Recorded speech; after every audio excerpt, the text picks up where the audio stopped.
Hello and welcome to the Absolute Game of Nerds for our bonus episode, the review of the greatest comic book movie ever, The Flash. And we have Brett from Character Crave with us to help us review this great and awesome movie. So, Rohan, as you laugh, your your your uh, your opinion may vary. So let's go ahead and get into it, guys. Yeah. Just again, guys, remember Brett is our kind of our DC expert here, so we're glad to have him join us for this So what for he this says review. goes. If this movie's no good, it's no good. If he says it's good, it's good. We'll see what he has to say. Yeah. But yeah, why don't we get into it? Like Brett, why don't you start us off? We'll give us kind of your initial thoughts with the movie.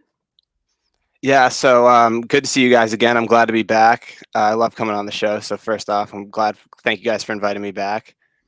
As for the Flash, so I thought that it was definitely really good, and especially the scenes between Barry and his mom. I thought that part was the emotional core between Barry and his mom. Really, they nailed that part.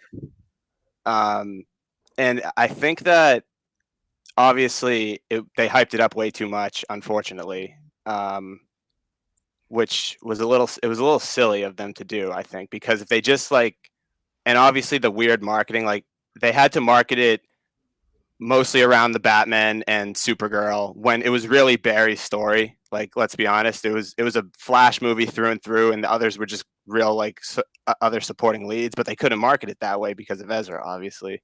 All right. So I think that kind of, because a lot of the complaints I've seen was like, yeah, like they made it seem like Supergirl and Michael Keaton were big parts of the movie, and they were, but they were really they were not the main leads. Like it kind of seemed like they were going to be. I would totally agree with that. Like the way it was pushed was kind of okay. So like, did you see Beyond the Spider or Into the Spider Verse? I actually haven't seen it yet. I haven't seen the first one, so I think I'm going to do all three of them next year when they all drop. I'm going to Okay, so binge like the whole in that, You trilogy. can wait that long? Yeah, I'm not a huge. I love Miles, but I'm not ready to. I don't know about him to jump into a big multiverse story with him at yeah. the center. I want to read a few more books first. Okay, so what I was gonna say is like leading up to that movie, we all knew it was a Miles movie, and then you watch the movie, and it's very much a Miles and Gwen movie. It was kind of the opposite in this effect, in the sense that bringing it up to the movie, they really pushed, especially the Batman. So I knew Supergirl was going to have a role, but I figured it would be more not necessarily a lead. But it was like for me, this was a Batman and Flash movie, is how I looked at it going in.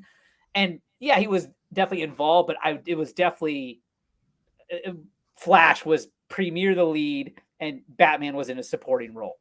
Yeah, because Batman was there to enhance Flash's story with his connection to his parents, and Flash's with his mother. That's like because Batman and Flash have a really similar relationship in the comics, so I like that aspect with both Ben Affleck and Michael Keaton.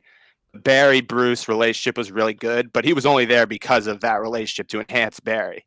Yeah, which is good for a Flash story, but like I said, with Ezra being the main controversy of the movie, it yeah, was yeah, tough. yeah. So I totally get why they had to kind of push the whole Michael Keaton return as Batman angle, which that get. But again, like I agree that the the the extra hype around it was just so odd. Like Tom Cruise saying this is the best superhero movie, and Stephen King. And first off, it's like I don't even know why they thought those two guys' opinions in this genre is what's going to really sway us. But then even James Gunn, when he did his initial DC announcement, was like, "This is one of the best superhero movies I've seen," and like I just don't agree with that. But JP, you really like the movie. Why don't you start? Go into your thoughts. Yeah, I mean, compare to Spider-Verse, which I saw them in consecutive weeks. I fell asleep during the Spider-Verse midway through. And I don't know if I was tired from cutting the grass earlier in the day. I just got tired midway through. It kind of drug on. It was too long of an animated movie. Um, After the Spider-Verse movie, I went back and watched the first Spider-Verse, and I love that movie. So the two didn't sit the same way with me. I liked the first one a lot better. The second one didn't really hold water for me. It was a cool storyline. It moves it along. I would definitely watch the last one to see how it ended, but I did not think it was as great as many people thought. This sequel was. The Flash movie. I heard all the hype, and I was in tune to that movie from start to finish. I mean, when it started up in the beginning scene, I mean, I was with a friend of mine who read Flashpoint, a series I never read, and so he sort of knew what was going on or things to look for. And I had my kids with me, and so to rewind a little bit, a year ago I spent roughly $100 to go see Thor: Love and Thunder.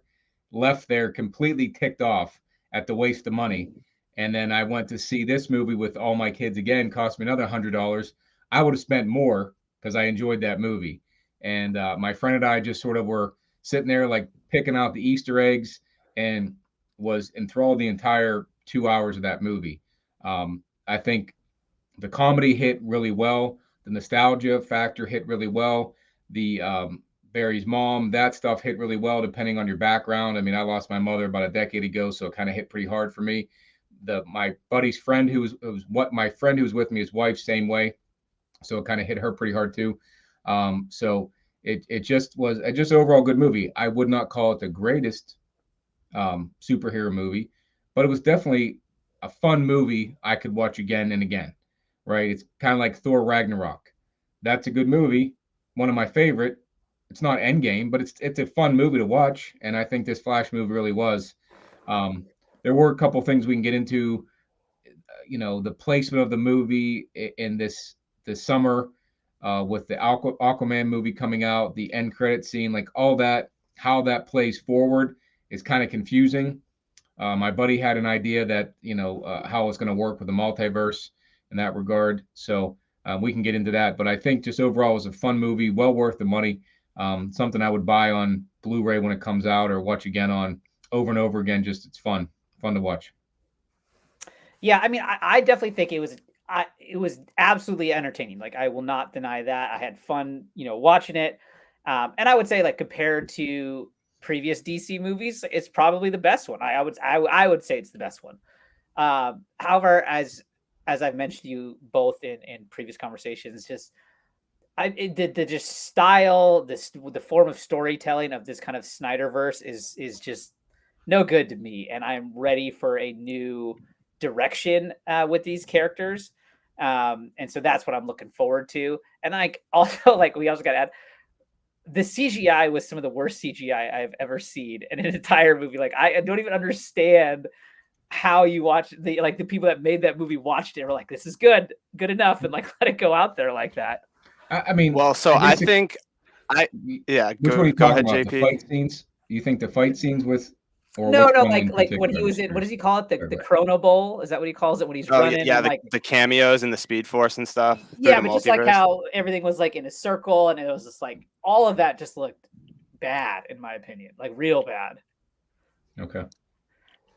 Yeah, I think they definitely I think that was more of a choice than like they wanted to make it look distorted. I do buy that what he's saying that they tried to give it a stylized look, but I don't think it really worked. And it's kind of like not that it didn't I mind it too bad. I kind of saw what they were going for. It wasn't look real. It was look like off, which it certainly did. But you know, I didn't mind it too bad in the sense, but seeing how people reacted afterward, it's one of those situations where I guess if it doesn't work for 7 out of 10 people, then that's just tough, you know? Well, Yeah. the thing of it is And if you watch, I didn't mind it. and I didn't mind it too much either.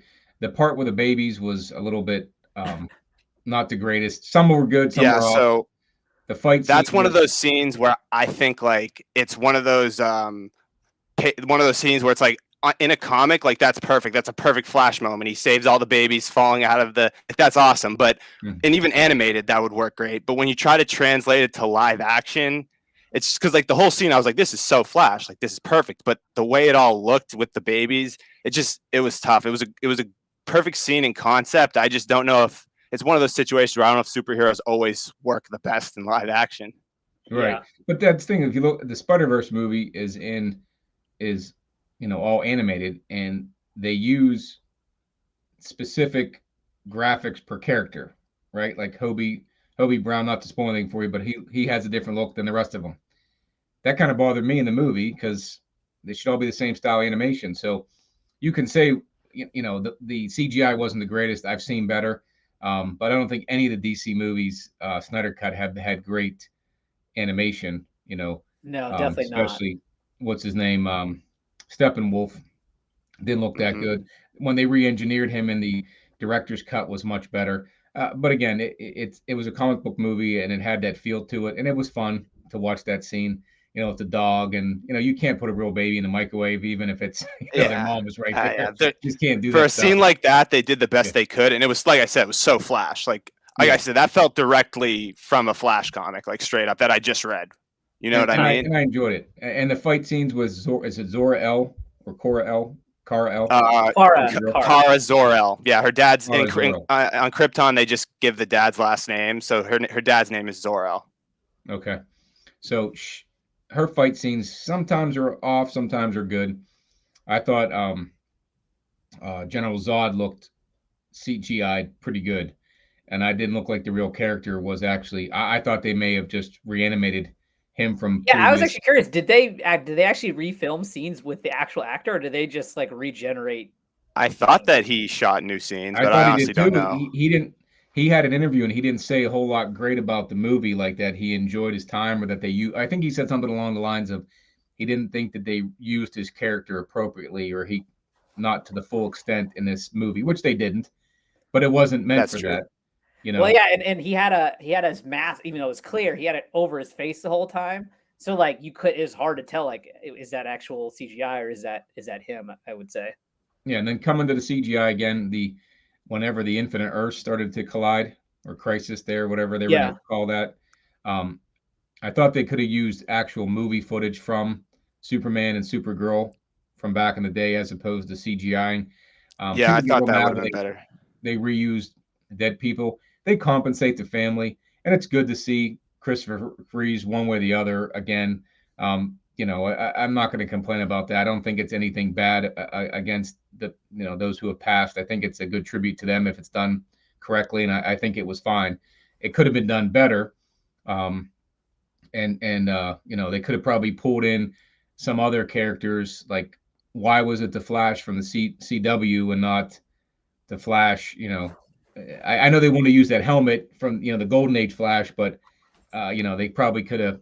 They probably had more scenes they could have used. So, but I thought that was, overall, few complaints here, but an overall 8 out of 10 with the way the story hit, the comedy, and even with the CGI being bad. But those are some of my areas where I thought CGI fell a little flat. Yeah. So I missed. I think I cut out for the last part of what you said, JP. But I got most of that. Yeah. So I mean, I was saying overall, like the overall movie, still an 8 out of 10, even though the CGI was bad. So even though the CGI was bad, it still was a good movie. They could have made it better, but I didn't think it was horrible. It wasn't like 80s horror movie cheesy, campiness. It was, it looked like a movie from the 2000s, like from the X-Men, the first X-Men movie, not from, something made 20 years later, with better technology. So, but I think it's hard to get these movies, like you said, animation's the easiest way to go. Doing it in live format, you're going to have some drawbacks. But do you guys want to get into some of the cameos like we just mentioned? Do you want to talk about the interesting parts of those and maybe the post-credit scenes? So cameo-wise, you had the Wonder Woman one was super cool. I thought that was I love that she showed up. Yeah, it's kind of interesting. I wonder how that like makes her feel in terms of like seeing that and then like knowing that there's no future for her in that role. I think Henry Cavill was supposed to be in that. No, yeah, they cut all that out, obviously. But why? I don't get that why they said that to him to bring him back for the Black Adam, scrap him so quickly, and then not just have him finish out this movie. Because Wonder Woman, she knew she wasn't coming back, but she still made the scene. Why did they leave her in it and not? I mean, I don't get that. Yeah, I don't know. Maybe it's something to do with like contracts. I have no idea. Like maybe it's something to do with like maybe like Gal Gadot is on the end of her current contract or something. But maybe like the way Cavill's contract structure is like if he appears as Superman, that extends his right to be Superman for X amount of years. I don't know. Like it's kind of like similar like with X-Men on the Marvel side, right? Like the characters that have played X-Men, so Halle Berry, Hugh Jackman, so on and so forth, they are all contracted through 2025 to appear as those characters, right? And so it's hard to make new X-Men characters with new actors until 2025. So I don't know, maybe there's some contracting situation with Cavill.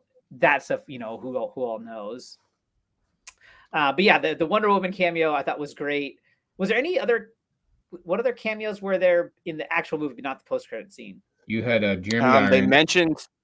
They mentioned Cyborg. They had Alfred. He was in the movie. Yep. Yeah. Obviously, they showed like Superman and through the TV, which kind of counts. It's another headless Superman added to the list. Yeah, I will say I did enjoy seeing the Nicolas Cage Superman, like, because we've all heard about that, and like in my head, I was like, "There's no way I could ever picture Nicolas Cage being Superman. Like, he just doesn't look it." But then when he was up there, I was like, "That looks better than I thought."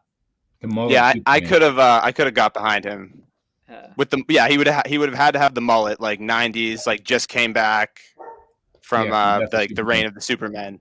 Yeah. Yeah, it was cool to see. I didn't have any issue with any of the cameo. I liked Wonder Woman being back into it. I would have liked to seen Henry Cavill. Ben Affleck, I think, is, again, Keaton might be my favorite, but Affleck and Bale, I think, were good Batman. I mean, I like Batman versus Superman.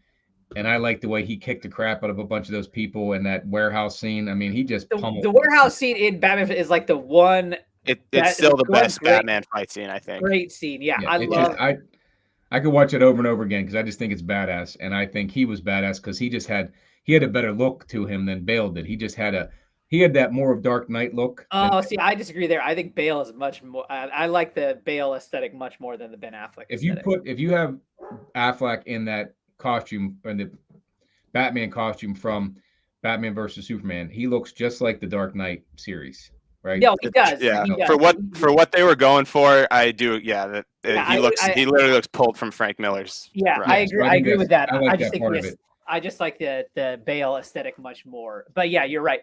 And I also, in this movie, I really actually I like that they did the blue and gray suit for Batman. It was fun to see. Yeah, I thought that was good because it shows that he's trying to move, and he was operating in the daylight. It shows he's trying to move past where he was at, because that was supposed to be his whole arc, was going back from where he was in Batman v Superman. So they kind of did that event, they got there eventually. And I will say, in terms of humor and cameos, seeing George Clooney at the end was great. Like that was funny. I liked that. Like, especially because we all know, like, Batman and Robin was one of the worst superhero movies ever made. And like, you have to we all have to believe George Clooney understands that fact. That, like, yes, you were in this movie. He was a good Bruce Wayne. Yeah, he's a great Bruce Wayne, but like the Batman suit with the nipples and everything, like, it was just it's aesthetic. It's and so, like, it's good that, like, because I got to imagine in his head, he's like, yeah, that was really dumb looking back at it. So it was like really cool that he's like kind of, willing to like make fun of it in sense of showing up in this movie at the end was great. Yeah, because I have to believe I was gonna say, I have to believe he's like, it may not have been a great movie, but I was still Batman. I'll always be Batman. So that's got to be how he views it. Yeah. So of course, and I thought it was really funny how they played it, and I also liked that basically, just for a quick mention on the future, that basically cleared up, like, Ezra's done. He's so done. They put him in that universe to show, like, this guy. We threw him in the Clooneyverse to get rid of him. Yeah. Okay. Well, I mean, and again, since now, especially with the movie not making like box office records, like, there's no need for Warner Brothers or who are they called now to stay tied to Ezra Miller. Yeah, because I do think Ezra is a main reason why it's failing in the box office. There's a lot of people who don't even know that he went to court. You know what I mean? They just thought he got off. So,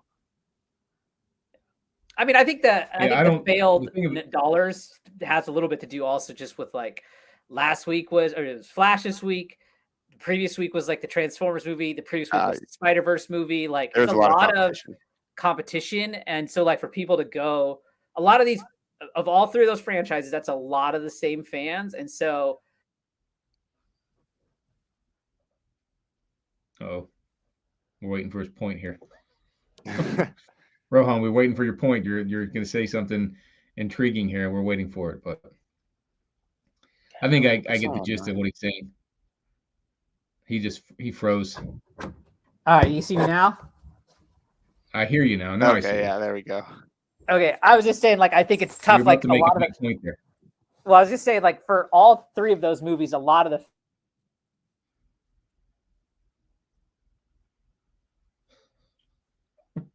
Damn, I hope it's not me. No, it can't be you. I can see you. You hear me all right? Yeah. Brett, you hear me okay? Okay. Okay. Yeah, I'm getting a little. Okay, there we go. downstairs. Rohan, you good now? Yeah, can you see me? Are you in the speedball? Yeah, I'm in the Chrono Bowl. Chrono Bowl, whatever you call it. Speed Bowl. Yeah. In the speed bowl. So I was just saying that, like, with Damn, like they talking don't. Somebody doesn't want him to. Somebody doesn't want him to get this point off. I think it's Clooney trying to take him out of this one or something. It's like trying to talk to Yes. someone on the cell phone. There he is. Look at him. I don't know what's What kind of going on internet there. do you have out there in Seattle? Jesus. I don't know. Again, I just think it's a big ask for fans to go to the movies 3 weeks in a row, and so, like, I think most people probably only did one of three, and so I think with Spider-Verse coming first, I thought that kind of probably benefited, and so I think Ezra is a part of it. I think that's also part of it as well in terms of the box office. Yeah, it could be. Yeah, I think true. Ezra did it. Without his background, I don't like the guy, but I thought he played both roles awesome. I think he did a great job in the movie, taking away all the off the screen stuff. I thought he did a great job. Yeah, so I mean, watching it for that, he was good, and it's too bad that he has such backlash. The baggage. I didn't love him as a Flash. I would have rather seen Hugh Gustafson or Grant Gustin. Grant Gustafson.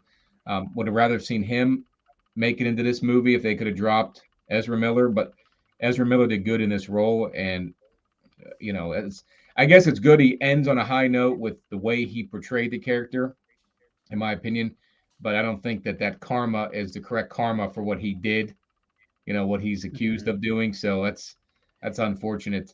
So Brett, let me ask you, since you're the DC guy. So I've never read Flash, right? I know of Flash because I know of Batman and Superman, and the connections to it. So I just know about the character. I don't know anything about who the Flash is, though. So is Flash meant to be like a kind of socially awkward kind of loser? Is that who the Flash character is in the comics? So that was going to be my next point. Although Ezra did play the Barry that he was written as very well, he wasn't really Barry Allen. He was, Barry's got a little bit. He's got some socially awkwardness to him, but it's because he's moving so fast. You know what I mean? It's not so much like that he's just an awkward individual, like kind of Ezra was playing him as. And full disclaimer, my favorite Flash actually isn't even Barry. It's Wally West. That's the Golden Age Flash, right? No, Wally West is the Flash who was in like JLU. He took over after Barry died in Crisis. He was like the original Kid Flash. Yeah.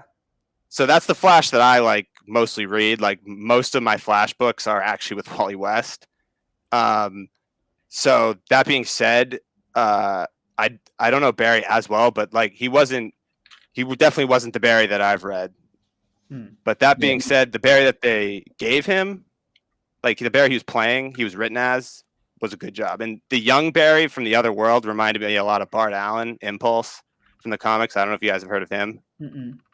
So he's basically Barry's grandson from the future on some time travel shenanigans. And his thing is he always runs off before people finish their sentences. So that part of the movie completely reminded me of that. Yeah, I didn't have a particular favorite Flash, but the show I watched, the CW, my kids liked it, and whenever I saw the first Batman versus Superman, and Batman had all that video footage for all the other metahumans, I didn't think that was Ezra Miller. It doesn't look like him. I thought it was somebody else. If you go back and watch that, it doesn't look like Ezra Miller to me. So I had no idea who they're. I saw him cast in Justice League, I was like, who's this guy? He's not the same one they used in that one scene where he went back into time to tell, or the dream sequence with with Bruce. So Oh yeah, because he had I a thought it full was a different scene guy. in Batman vs Superman. I remember that now. Yeah, he He was in showed the up. grocery store or something, and that grocery whenever I think it was Batman versus Superman, whenever he came in that dream to tell him it's all about Lois or it's all about Martha. Yes, yeah, that was I didn't Batman think vs that was Superman. Ezra. So my another thing that comes to mind is how does that fit in to what the storyline was, or is that just a forgotten scene? Did that have no bearing? Like him going back in time, they never mention it It was again. supposed to. It was supposed to connect to something that happened in one of Snyder's sequels. Like, Was you it know in how they're in the Nightmare universe in the Snyder cut? He comes back from that time to tell Bruce to not let Lois die. Because Lois was supposed to die in the sequel that we'll never get to the Snyder cut. Okay, but it was in the four. I watched the 4 hour, but I don't remember that scene come into play again. So I kind of was like, well, Yeah, it didn't really come up in the Snyder cut. It was supposed to come up in the sequel that he never got to okay, make. gotcha.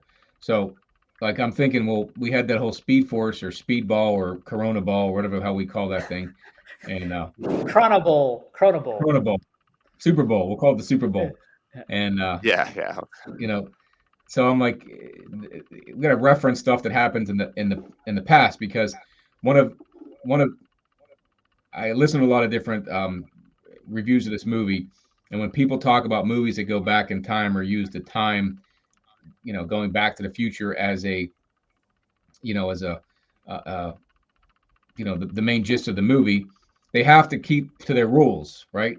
How time works has to be consistent. So Back to the Future was somewhat consistent. Endgame was kind of confusing, whereas this one was not as confusing in a sense, but looked like they had used it before and never mentioned it again. So it kind of like I hate when a big scene like in that Batman versus Superman becomes a nothing scene because that was supposed to be some helping that Barry gave to him and whatnot. So, but overall, it's that the timeline items made sense and like I was roughly going back to saying about Ezra being a better Flash than I originally thought he was going to be, at least for this final movie. So let's talk about more of the spoilers or not spoilers, the cameos. So we get in the post credit scene, and I want to get Brett's your take on this. I liked the movie when we left, and when I was waiting for that stupid post credit scene, I was so disappointed in that it did nothing. The only thing it told me was that Jason Momoa is going to stay Aquaman, and I'm not going to get Lobo anytime soon. Well, actually, I think it might actually be saying something better for your Lobo case, the way I took it, because if I think Aquaman is going to take place on that Clooney Earth, Aquaman 2. Okay. Oh, and then wash it away. No pun Yes, and it's going to be irrelevant, and it'll probably make $100 million at best, but it's fine. And that's what I think, because I think your Lobo. I think there might still be hope. I thought Now that I could post be credit wrong. scene. Well, I'm hoping for that because the way my buddy thought about it was that essentially it leaves it open to start a whole new universe. Correct. So you can start the James Gunn universe for how this thing ended because we don't know where Barry's at, and like you said, which I think is even better, he's in the George Clooney universe. So was Aquaman. Yeah, so I don't think that last Earth we saw was James Gunn's DCU. Right. So therefore, there's a different DCU, and we're going to have these stories that are going to be, they call extended universe. So this one could be an extended universe story, and that'll all fit in, right? So you're going to have seeing all those characters make you say, oh, other people can play those characters, right? There's other universes. So when you have a new Batman come into play, you're not going to be expecting Clooney when you have another Flash eventually and whatnot. But I think James Gunn said that he won't have the same actor play two different characters. So we kind of have to have Aquaman go away after this next movie so that he can do Lobo, because that's from what I gathered, he has to be. I can't see him not doing it. I don't know why they wouldn't do it. You don't think that there's any other actor that could do Lobo, is what you're saying? I think there are, but the fact that when an actor like Ryan Reynolds wants to play Deadpool and does it so well, why would you not have someone who fits the part so well that wants to play it? I mean, it'll exude off of that. It'll be a good movie. It'll be like the next Deadpool, franchise. It'll just So be. let me ask you this then. So Brett, so we've got the Aquaman movies this year, so it's 2023. Really, the first now big movie post with James Gunn is going to be 2025 with Superman. With But how Blue he's Beetle is going to be part of it. Yeah, but whatever. As I'm So saying, yeah, James Gunn's verbiage, his verbiage on Blue Beetle is that Blue Beetle is the first DCU character, while Superman is the first DCU movie. So what I take that as, if Blue Beetle ends up not doing well, they're just going to keep the kid playing him and then throw him into. I mean, I always thought that like the reason Blue Beetle hit is because they introduced him in a smart way in Infinite Crisis. They made him a big part of an event, and then we're like, oh, this kid's cool. Let me go read his book. And then that's basically what happened. So just giving him a movie, I don't know if it's the best way to do it. But they'll definitely keep the kid who's playing him.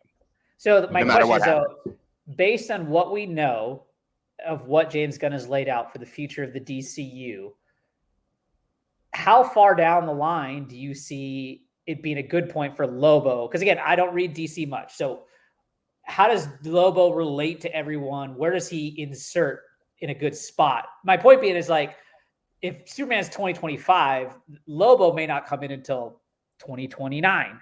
And, that's probably far enough gap from when, 6 years since Jason Momoa played Aquaman. And so maybe that works.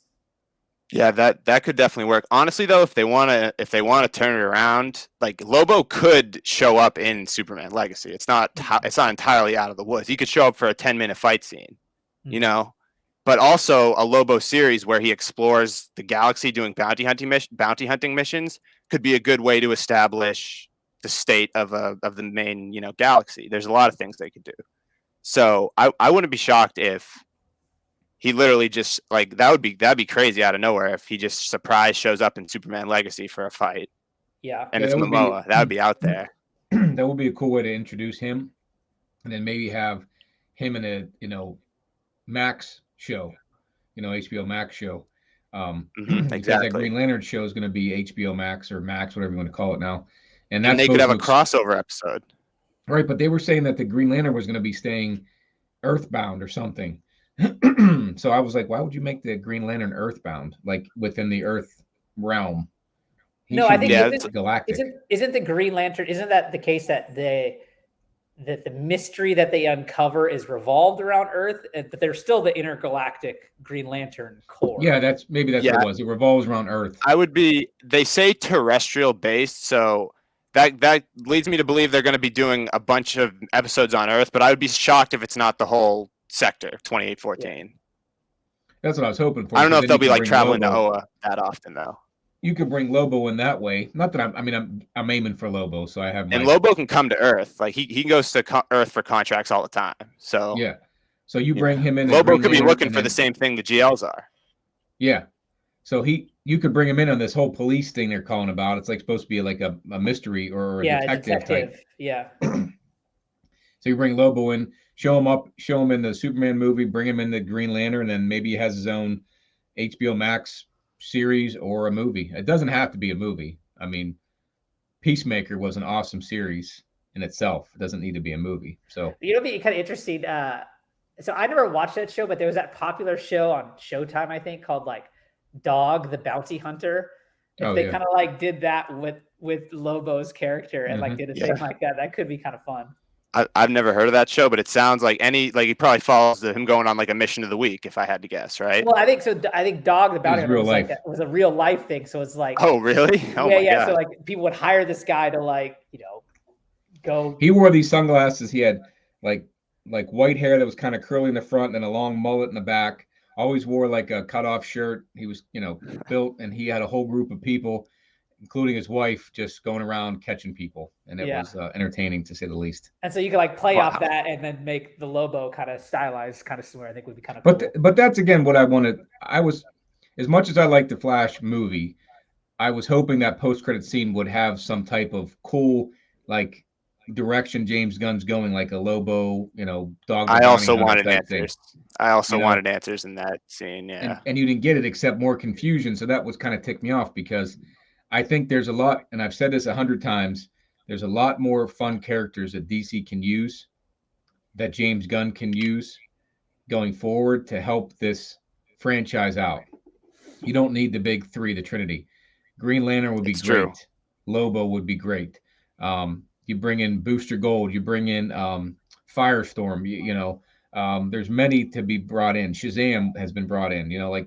There's a lot of Yeah. stories to be told. So Hell, I even was hoping. they could even do Wally West Flash. Yeah. Oh, Nightwing too. Yeah. I think a Nightwing would Nightwing definitely- movie would absolutely destroy. Yeah, I would definitely be in. Like a lot of those other DC characters, I mean, I'm not necessarily as bought in on, but I mean, I wasn't bought in on the Guardians of the Galaxy, and then they kill it, and I'm in on them, right? So as long as, again, all that, in my opinion, all of this comes down to like the writing, right? If they write these things well, like they're gonna hit, and people are gonna get on board. And think about it though, with James Gunn, we know can write, but he has a certain way of writing things. Okay, so you've seen his Guardians movie. I saw Brightburn. No, they weren't very similar to. It wasn't similar to Guardians. I don't think. I couldn't tell you James Gunn. I think he wrote it. I don't think he directed it. But the guy who did Flash, is it Mustaine? Dave Mustaine from Megadeth? I think it's like Andy Muschietti or something. I think that's how you pronounce it. That's the director. Yeah, he did a good job. Like those jokes hit, the feels from the mom scene was hit. I thought overall he wrote a good movie. He directed a good movie. If he wrote it. Let's so talk there's about that, potential though. for him. So he's now been confirmed to be the director for Batman Brave and the Bold. What do you guys think about that? I think that's good. I think given what he just did. Yeah, so he definitely nailed like the emotional aspects of Bruce. Like he got like his motivations and stuff. And I think people like Batman doesn't have to he can like let the dry humor fly, like I thought the humor with Batman was pretty good. The one joke that didn't land, and it's more of a personal thing, is the like lasso of truth thing. That gag has been done to absolute death for me. I've seen that happen 5 million times throughout my DC reading history because it's a classic go-to. You get the lasso around, you say something hilarious and emasculating about yourself. But it's just been done to death for me. But I did like that scene overall. It's just that gag didn't hit. Yeah. I mean, I agree with you. I think he hit the emotional side of the character as well in this movie. I just hope that, again, the style of the movie I want to be different. So I hope he doesn't bring that to the Batman movie. Did you think that this movie was too much like the Snyderverse?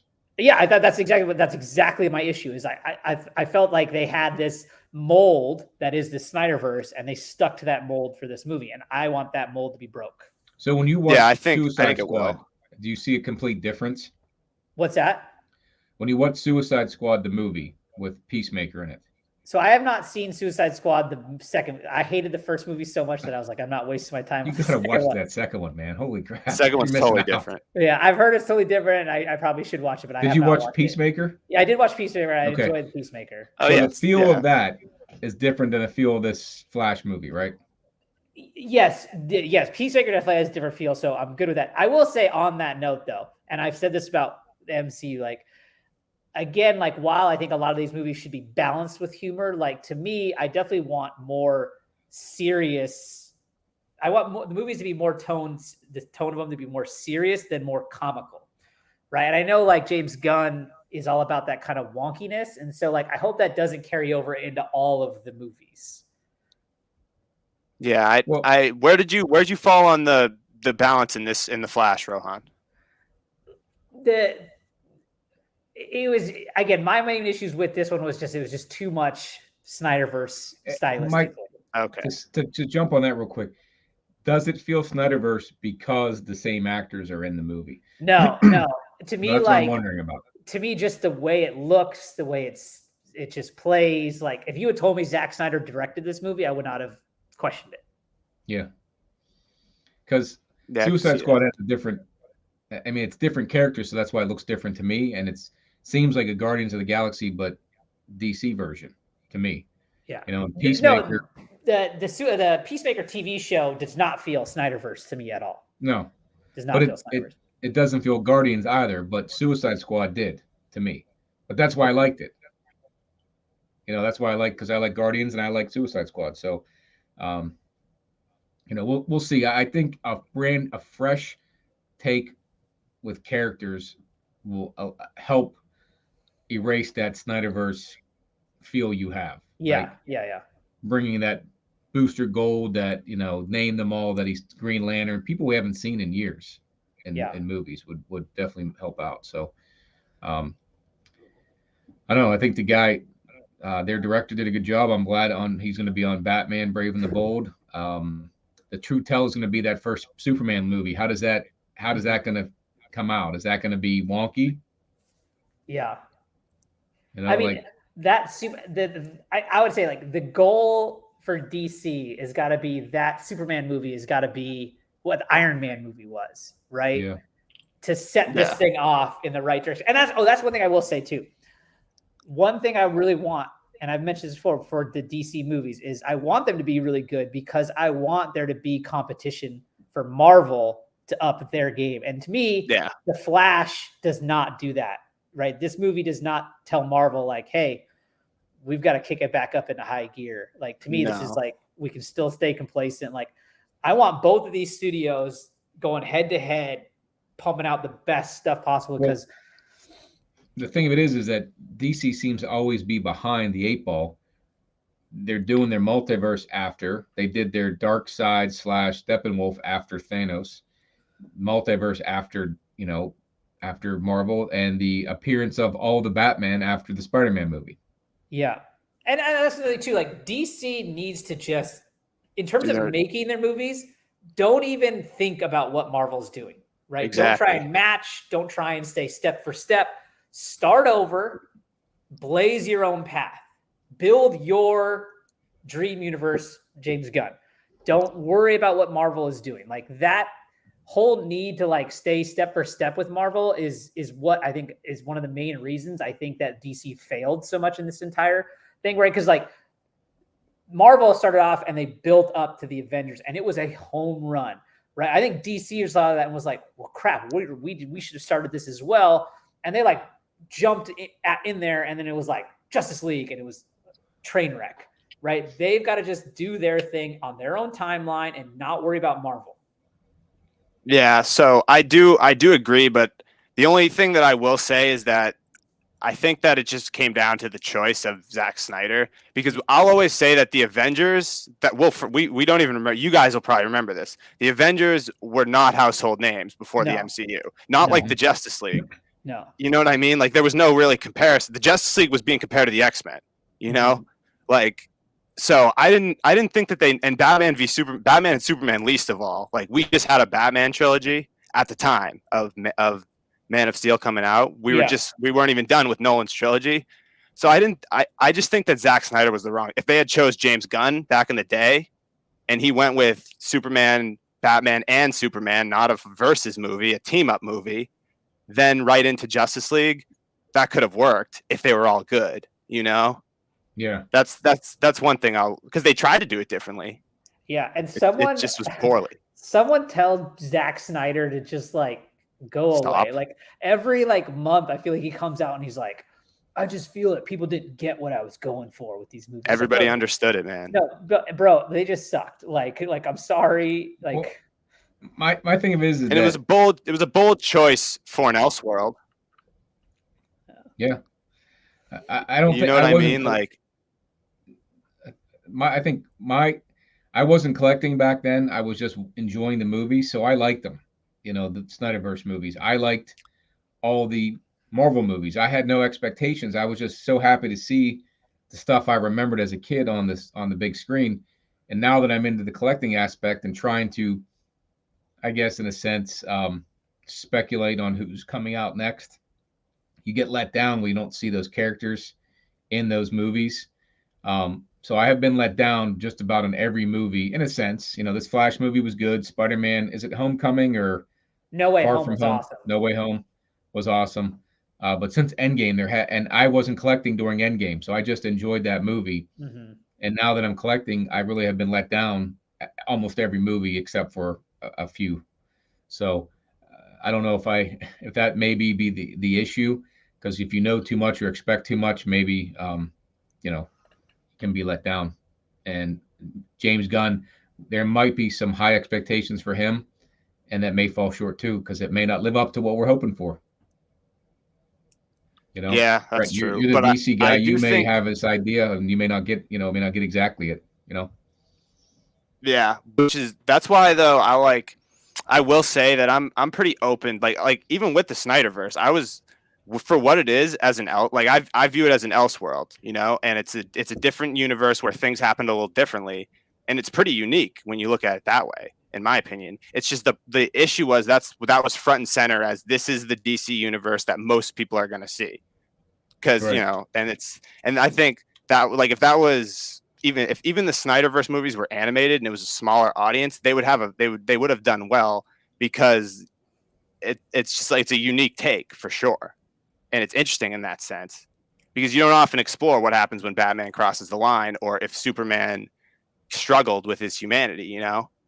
Yeah. So it's unique in that sense, but also with when most people haven't really seen since 1978, we haven't really seen a true blue inspiration of humanity Superman. Mm-hmm. And I still think that like that type of movie would really kill nowadays, especially when people think like just the state of everything how it is nowadays. I think that would really kill. I mean, Which yeah, is the why I whole think the whole truth, justice, and the American way would definitely kill right now. Or yeah, at and least, that's and I liked how they changed it to a better tomorrow. I think it's, I like it. Maybe I'm too new school, but I think it's more overarching. Yeah. What is the new saying? It's truth, justice, and a better tomorrow. Oh, okay. I didn't know that. What do Yeah, what you got? Because what do you guys think? It's been the American way forever. I think both work great. I think just that style of Superman, I think is something we would all need and enjoy. So yeah, that's what I'm looking for. I don't just doing the right thing for the sake of it. Yeah. And Snyder Superman did do. I also think The Flash, for one thing, it had a lot of reverence for Man of Steel. I appreciate Man of Steel a lot more now after watching The Flash, because I think it's pretty clear that Superman did the best he could in that movie. Like, come on now. Yeah. With all like the destruction and whatnot, I think he did the best he could. Oh yeah, he was trying out there. Like look how bad things got when he wasn't there. Zod absolutely rinsed them all. Yeah. Oh no. Did you guys like? Or go ahead, sorry, JP. No, go ahead. I was just gonna say, speaking of Superman, did you guys like the Supergirl in Flash? Oh yeah, I thought she was pretty good. I thought that all the changes they made from the original Flashpoint were creative. Like, I thought that changing Thomas Wayne to a different version of Batman as a wink to all the versions of Batman that have been in the movies, that was cool. And people forget that the conflict of Flashpoint is just the set dressing of Barry Allen's story with his conflict with his mom. So the Kryptonian attack was a fine set dressing for that situation. And then I liked how Supergirl was, I liked that change. It was creative. Yeah, I liked her too. I thought she did well. I don't know if she'll be in another movie. I heard she's down for that, but I don't know if they'll use her again. It has to be. I hope they bring her back. Yeah, the last I saw was that it's in discussion. So they're talking. And if people really want the comic accurate look that badly, they can throw her in a blonde wig. I don't think anybody'd be mad. No, if they really want the look, I don't really care. She can keep the look. Yeah, the look doesn't matter to me. Yeah, I think it was Superman. Back in the day, he didn't really have wasn't blonde, blue eyed. He was black haired, tall, dark, and handsome type look. So was Batman, and Supergirl had to be the blonde. Even though Wonder Woman had dark hair too, but they made Supergirl be the blonde, the blonde girl. So I think that actress though really can play, because the Supergirl that they're talking about is going to be someone that's got a lot of PTSD. Mm-hmm. And I think that this actress, even just like from the aesthetic of her, could pull that off. Like, she's got that kind of brooding look. Mm-hmm. It's not like, to be perfectly honest, like it's not something like the character that they seem to be talking about is not something I can really picture like a blonde haired, blue eyed girl to be just like Supergirl, kind of like playing well. Like this girl, I think embodies that. Yeah. And especially given what they're going to adapt, she would kill the story that they're going to adapt. She'd do a great job. What's the point of bringing her back if everybody's stuck in that universe, right? The Clooneyverse, we'll call it now. that they're stuck in. Can she come out of it and be a different? Because it isn't like they're different people. Jason Momoa is the same Aquaman in every movie, I guess, or every universe, but Batman's different in every universe, and but Barry's the same. I don't know. So I think they established that scene also established that it can be a case by case basis. Yeah. Okay. There are different Batmen for some reason. Obviously, we know why, but they're like, why the hell are Batman? They're confused about that because Aquaman and Barry are both the same. So it's going to be a case by case basis, I think. Yeah. So they could. So the Supergirl in the new DCU could by chance look the same, you know? Yeah, and I also will say, like, going forward, I really hope they don't try and jump through hoops to justify everything that's happened in the Snyderverse. Like, just start over. Like, I don't fresh. need to know why you have the same Supergirl but a different Flash, and why you have a new Batman and the same whatever. Like, just start over, make the movies, and like, I don't need anything explained. Well, watching that's fair. the original Batman, okay, 89 with Michael Keaton. Whenever the Dark Knight came out, I did not see Batman Begins. I did not know it came out. I don't even remember when that movie came out, but I do remember when the Dark Knight came out because it was, breaking records. And I said to somebody, why is this guy Batman? It was already Michael Keaton, and why do they have a new Joker? Well, didn't he die in the last movie? And they're like, no, this is a completely different take on it. I'm like, well, why would you do that? You're supposed to go and use somebody else, right? And not really thinking through the fact that Michael Keaton can't play Batman forever, so you're going to have a new iteration of him. So, it's you can start fresh and have a completely different writing style, just like Dark Knight was for the original Batman movies from '89. So, start fresh, like you said, Rohan. Just start fresh. And on that note, like, I mean, JP, you're really tied to Jason Momoa playing Lobo. I really do believe, like, and even with RDJ playing Iron Man, right? Like, people are like, oh, I can't picture anyone else playing this role. And I just think, like, look, man, if the movie is written well and the actor plays that part right, you're gonna be into it. Like, I'm tied to these characters. I'm not tied. Obviously, actors are better than other actors and are, fit the roles better, but like, I'm open to Iron Man that's not RDJ. I'm open to Batman that's not Christian Bale or whoever. Like, as long as it's written well and made well, like, it's gonna work.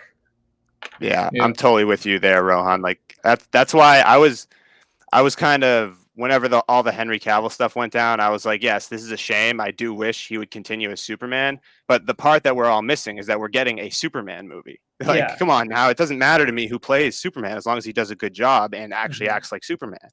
Right. Yeah. So it's like that, and it's the same with every character, like literally that you could think of.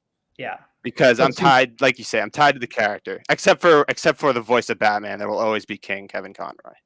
But I can still watch other people voice Batman. I'm not going to refuse to watch it because that'd be psychotic of me. Yeah. I deprive myself of so much content. I know, but I mean that's the thing too. Is what was my point on that one? But oh man, I had it. Oh, sorry, I lost my train of thought. Go ahead, Rohan. I was thinking something else. No, It'll come back to me. I just, exactly, like Brett echoed exactly what I was saying. Like, I'm tied to the character, not the actor. So Lobo could come out and it may not be Jason Momoa, and the guy whoever it is could kill it. And like, next thing you know, you've forgotten Jason Momoa. And I guess I'm not tied to Jason Momoa. I'm just tied to the fact that they're dragging out a bad storyline and they can make a much better one with this actor. So why waste the time with Momoa's Aquaman? Because he doesn't fit the mold of Aquaman, the blonde hair guy. I mean, Aquaman had long hair in the 90s, but Momoa looks nothing like him. Right? Yeah. I mean, I think the Aquaman movie, this Flash movie, I think it just, they were made and they had to make some decisions, like, like they cut Batgirl for whatever reason, and there was tax benefits, but they couldn't get it the same with Aquaman. I have no idea. Like, the movie got made. I think they're just like, let's put it out there. If it makes some money, better off. If not, the money's already spent on their end. So I don't know. Yeah, that's what it is. That's what it comes down to. We talked about this before, where after so many years, you can bring a character back, right? So there's some type of a time frame that when you rewrite a movie, certain time passes and a new generation of people get into the character. So with Hugh Jackman as Wolverine, we all have known him for 20 years as Wolverine, right? He's been making movies throughout. So it's going to be really hard for somebody new to step into that role without having backlash. With Superman, we had Henry Cavill, right? It hasn't been enough time for a new one yet. Maybe by 2025, maybe there is. I don't know. But I think that's where DC's missing out, is by not introducing new, like their Avengers characters. They're B-level characters who they could make a great story out of and push that narrative forward, and then bring in, after so much time, the Superman and the Batman, because we've seen these stories 100 times. Bring in something fresh. True. Like seeing the Avengers and Captain America on screen and Iron Man was badass, as far as I'm concerned. I mean, I hear you. I just think it's if Marvel did what they did because that's all they had. Correct. And but my point being is just like, if you were to take it back to 2008, whenever Iron Man came out, and let's just say you put Kevin Feige in that role, and you're like, okay, we're going to build the Marvel universe. If there was no contract situations with Spider-Man owned by Sony and X-Men owned by Fox, like, we all know he's not picking Iron Man. It's just the fact of the matter. He's going to start with Spider-Man or with it's just, I hear you. I just think it's just like, when it comes down to it, it's like, we still have Batman. We still have Superman. They're tried and true. The movies, if they're done well, make a ton of money. Like, there's just no way that I think a studio, when it comes to like a business perspective, that they're like, let's try and do what Marvel did. They got lucky and they really killed it. Like, should we take that chance, or what are the odds here that we can go and just hit a home run right off the gate with Superman and Batman? Right. So, I mean, this Flash movie was something different, right? We've seen the Flash, but never in his own movie, right? So now you got, even though he had a TV show, you got him as front and center. So it's a different character. One we've had. He's not one of the Trinity, the top three, but he was front and center in this movie with. But this movie was made off the backs of already doing those other movies, right? Right. It's not like they're starting here. But he has that. He was front and center with different Batman in it, different Supergirl, all that difference that kind of made it neat that it wasn't something I was used to seeing. I just think they could. A good Green Lantern movie. It's been long enough since Ryan Reynolds played him. I mean, there's just a lot of potential to sort of like ease into the new world. Yeah. I mean, I think honestly, I think. Go ahead. I was gonna say, I think you make a good point, JP, because the interesting thing about all this is the Justice League did not start, like, the Trinity wasn't originally in the first ever iteration of the Justice League. They came after the fact. So I'm almost wondering if, because now that I'm thinking of like the original 6 Leaguers, a lot of them haven't been really that tapped in. So you have Green Lantern coming up, Flash we just had, but it was a Flashpoint movie. A true blue Flash on the streets, Central City against his Rogues movie would look totally different than the movie we just got, like totally different. So, and then you have Black Canary and Green Arrow. They had the Black Canary wasn't even a part of the Arrow show, but I think that, and honestly, from the Oliver Queen in Arrow was pretty different than Oliver Queen in the comics. He's more of like a bleeding heart in the comics. So like he would be different. And then you have Martian Manhunter, who I think is his movie would kill if they dropped a movie for him. Yep. Yeah, I do think Martian Manhunter is something that they can definitely pounce on as a major character. Yes, I think they should do that. And then the Bat Family movie is going to be different. We've never had a Bat Family movie. We've had multiple Batman movies. So that's at least going to be, but even he can be doing his own thing. Cause if you guys watch Justice League, the animated show, Batman was always like, yeah, I'm a part-timer. I'm not a full leaguer. They could literally just keep him he could be on the fringe when it comes to the league stuff. Yeah. Cause I always say he works best behind the scenes in league stories anyway. Yeah. I mean, so I do think there's ways to keep the Trinity, like the home runs, that, like, because we know people are going to go to the theaters to see a Batman movie, to see a Superman movie. We're not, I mean, based on this last movie, we're not entirely sure what else they'll go see. Marvel has that goodwill that people are like, all right, well, we don't know who the hell these people are, but it says Marvel on it, so it's probably going to be decent. And then DC does not have that yet. So hopefully, like, Blue Beetle's a really entertaining movie. I think it's going to be.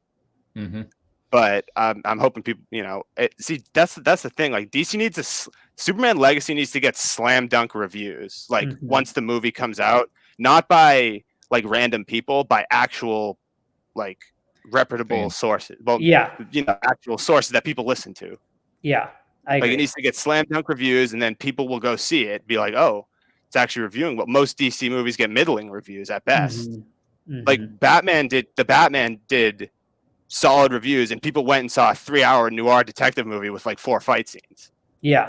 Like, it wasn't a general audience type, and a movie that was very like dark and oppressive atmosphere wise, and it did solid money wise. Yeah. And so because of the reviews, that's what as much as I hate to say like things have to review well, because I hate listening to critics. They mostly have dumb opinions, especially on comic book movies, because they don't know what they're talking about. Right. But like, it has to review well for people to go see it, which is a shame. Marvel movies people will just go, which they deserve. Yeah, and exactly, I agree too, because that'll also get people that aren't as big comic book nerd fans like us to go see it as well.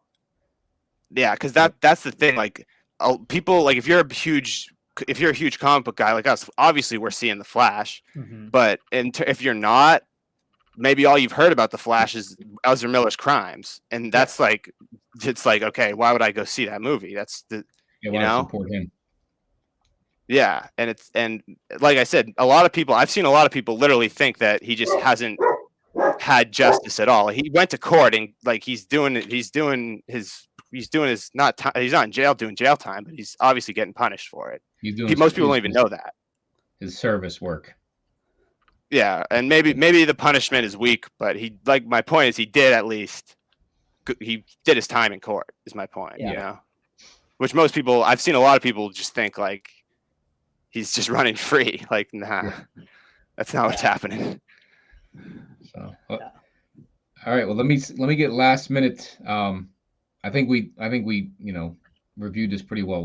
I think overall it's good movie. Actually, before you go on, JP, I have one more point that I forgot to make when we were talking about the cameo section. So did you guys catch on that each Earth had a corresponding color? Yeah, I did. I didn't know what the difference was. Yes, yeah, the emotional spectrum from. Okay, I didn't know if that had to do. So that blue Earth, blue is the color of hope. Blue Earth for Christopher Reeves, green for willpower, Nicolas Cage.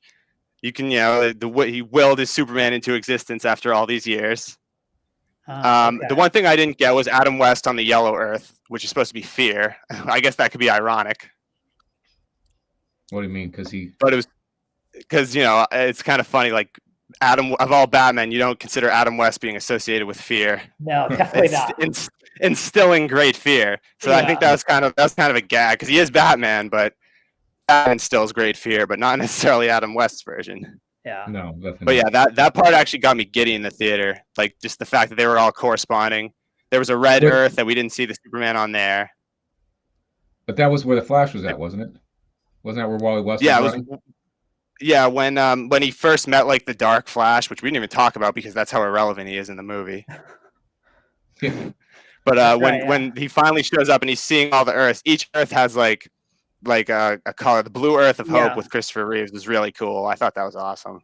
Is that because that's the Green Lantern colors, right? Is that where you're getting that from? Yes, yeah. The colors of the rings that they use. The different lantern cores or whatever. Yep. Yes, exactly. I didn't pick that up. And that was so awesome. That was an Infinite Crisis moment, or they were trying to show that, which had Snyder continued, that would have been the way to go into Infinite Crisis next. Yeah. And so the fact that they added the emotional, because I've been saying that I think the way to do a big event movie that's very different from Endgame would be to do Blackest Night. Have you guys ever heard of the storyline Blackest Night? Yeah, I've heard it. I don't know the gist of it, but I've heard it's one of the best written stories. Yeah, so it's basically it's about all the Lantern Corps, and so the Black Lantern Corps basically takes over, it resurrects dead people, essentially dead people with emotional connections to superheroes.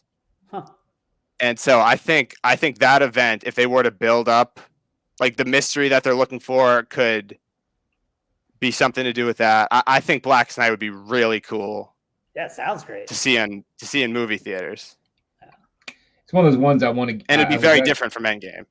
I'd love to find the graphic novel for that to read, the trade paperback. Oh, you want to see it? I got it on my shelf. It's a beef. I'll go grab it just to show you.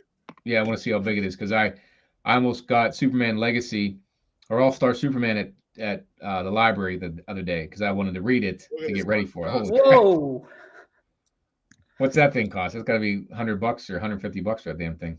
Regularly $150, but I got on sale for 70. Dang. I don't Because even read books, Amazon, let they alone always something have that sales big. on Omnis. Who What'd you does? say? Who has sales on Omnis? Amazon.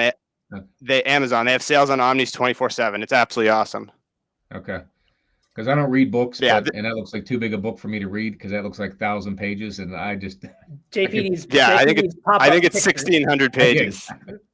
This is the type of But book like I read. say, hey, mostly pictures. Yes, that's where we JP's get book it. right there. That's what we need right there for That's JP. my book. I read this. Anyways, JP, you were going to say, what was your last question you were going to say? Oh, yeah. Let's move on. Now that I got that in. No, I appreciate that because I'm gonna go look for that on. I want to read that one. I wanted to read Flashpoint, but too late for Flashpoint, so maybe Blackest Night.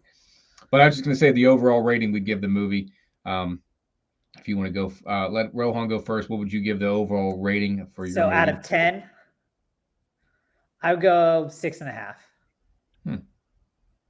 Brett? I would say solid 7.5 because I think, like I said, the actual writing and the emotional aspect of the during that last scene with Barry and his mom, like I was feeling that, like I was feeling the emotions that they were, that was a really good scene. So I think imagine yourself being able to, if you lost your mother and you had to go back exactly and change the course of being able to see her again. Yeah. Like I was just like, "Whew, that's rough." And that's kind of why I think James Gunn was saying that it's one of, because when you chop away all the fat, like the story there is really sound, but just so many other things like the CGI, the controversies, the bogging it down with a little bit too many characters. I think if it was more just about the actual emotional story, because I don't know, I thought the actual writing was just real sound when it came to that part, and a lot of the baggage is why it's getting down to a 7.5. Yeah, so I'd give it an 8 out of 10. CGI probably brought it down, and that last post credit scene for me, just like I should have just left the theater. Yeah, I agree. I was like, why did I wait for that? I know. Yeah, they should have done us a favor and put it mid credit. Yeah. Annoying to make it to the end. Make it mid credit, we would have fine. I'm almost at a point now too where it's just like I feel like I should just like look up the post credit scenes like later. Like it's just like almost not worth waiting that extra time. No, I remember Thor: Love and Thunder. We got to see Brett Goldstein as Hercules. I was like, why did you wait to the post credit scene? You could have brought him in, made this movie a lot better than what it was. So yeah. And this post credit scene made no sense to me except maybe just confusion for the next, to go into the James Gunn universe and say this universe is in disarray. So well, I think like Brett said, maybe it just shows us that Jason Momoa is in the Clooney verse, and then they'll wash him away. Yeah. So yeah, I think it was to the idea to try to wash away as much of the Snyderverse as they could, but I don't know.